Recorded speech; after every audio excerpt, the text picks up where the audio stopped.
कर्म बड़ा या भाग्य? क्या भाग्य बदला जा सकता है? जरूर सुने और पढ़ें।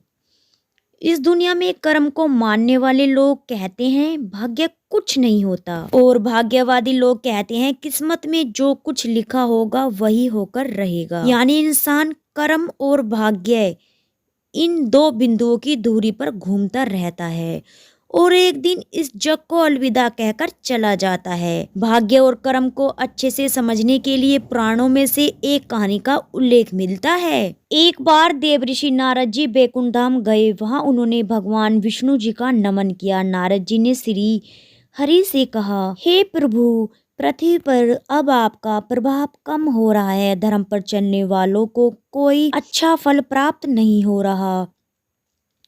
जो पाप कर रहे हैं उनका भला हो रहा है। और तब श्री हरि ने कहा, ऐसा नहीं है देवऋषि, जो भी हो रहा है सब नियति के जरिए हो रहा है। नारद बोले, मैं तो देख कर आ रहा हूँ, पापियों को अच्छा फल मिल रहा है और भला करने वाले, धर्म के रास्ते पर चलने वाले लोगों को बुरा फल मिल रहा है। भगवान ने कहा, कोई ऐसी घटना बताओ। नारद जी ने कहा, अभी मैं एक जंगल से आ रहा हूँ। वहाँ एक गाय दलदल में फंसी हुई थी।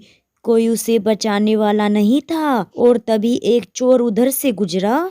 गाय को फंसा हुआ देखकर भी नहीं रुका। वह उस पर पैर रखकर दलदल लांघकर निकल गया। आगे जाकर चोर को सोने की मोहरों से भरी एक थैली मिली। थोड़ी देर बाद वहां से एक वृद्ध साधु गुजरा।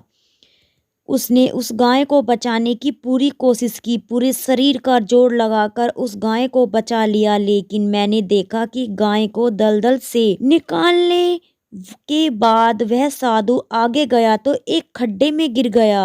प्रभु बताइए, यह कौन सा न्याय है? नारद जी की बात सुन लेने के बाद प्रभु बोले, यह सही हुआ। जो चोर गाय पर पैर रखकर भाग गया था, उसकी किस्मत में तो एक खजाना था, लेकिन उसके इस पाप के कारण उसे केवल कुछ मोहरें ही मिली।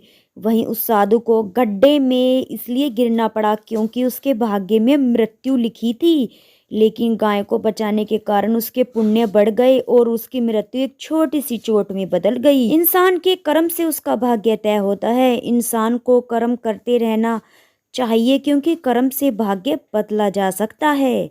तो कर्म करते रहिए। कहानी अच्छी लगी है तो चैनल को सब्सक्राइब जरूर कीजिएगा। धन्यवाद।